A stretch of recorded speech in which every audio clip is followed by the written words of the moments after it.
भविष्य बदलने वाली किताब। दोस्तों, आज आपको ऐसी अनोखी किताब की कहानी सुनाने जा रही हूँ जिसकी कही बात मानने पर वह लोगों का भविष्य बदल देती है। तो आइए शुरू करते हैं कहानी। किसी दूर गांव में सूरज नाम का एक लड़का रहता था। वो बहुत ही गरीब था। उसके घर में खाने पीने तक की बहुत दिक्कत थी। सूरज अभी नौकरी की तलाश में है। घर की हालत ठीक ना होने के कारण उसकी पढ़ाई ज्यादा नहीं हुई है। पहले वो किसी कपड़े की दुकान में काम करता था, लेकिन दुकान घाटे में होने के कारण मालिक ने उसे नौकरी से निकाल दिया। अब छोटे शहर में उसके लिए कुछ काम ज्यादा है नहीं, तो वो थोड़ा निराश है। एक शाम घर वापस जाते वक्त उसे झाड़ियों में किताब दिखाई देती है। किताब को उठाकर देखता है। उसके कवर पर ही लिखा होता है, जो भी यह किताब खोलेगा, ये किताब चमत्कारी रूप से उसके जीवन को बदल देगी। सूरज को पहले तो यकीन नहीं होता है, लेकिन फिर भी वो उसे घर ले जाता है। घर पर ले जाकर वो किताब को खोल के पढ़ना शुरू करता है।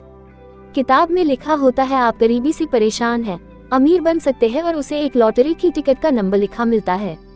सूरज लॉटरी की टिकट लेने जाता है। थोड़ा ढूंढने के बाद उसे उस नंबर की टिकट मिल जाती है और उसकी 1 करोड़ की लॉटरी लग जाती है। किताब में आगे लिखा होता है, सूरज वही करता है। किताब उसे एक बस लेने को कहती है। सूरज वैसा ही करता है और धीरे धीरे किताब की मदद से 1 साल में सूरज की 5 बसें चलने लगती है। सूरज अब करोड़पति बन चुका है। फिर एक दिन सूरज एक अहम नियम को तोड़ देता है। किताब की शर्त थी कि उसे रोज एक बार खोल के पढ़ा जाए।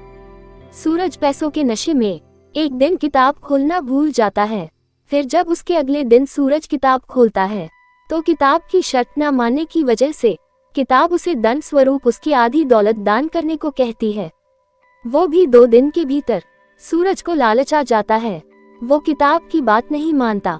उसकी बात न मानने पर किताब उसे आखिरी चेतावनी देती है और लिखती है कि अगर उसने नहीं किया तो उसकी सारी दौलत बहुत जल्द खत्म हो जाएगी। सूरज को अब गुस्सा आता है। वो किताब को लेकर फिर जंगल में झाड़ियों में फेंक देता और सोचता है कि अगर वो ठीक से काम करेगा तो ऐसा कुछ नहीं होगा। लेकिन सूरज जो सोचता है ऐसा कुछ नहीं होता। उसकी एक बस किसी बड़े नेता के घर की दीवार तोड़ देती।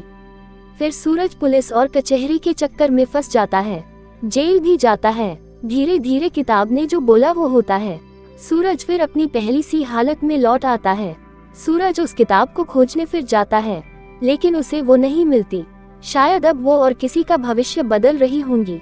इसलिए हमें अत्यधिक धन मिल जाने पर घमंड नहीं करना चाहिए और संयम से काम करना चाहिए। धन्यवाद। ऐसी ही मजेदार कहानी के लिए हमें फॉलो करें।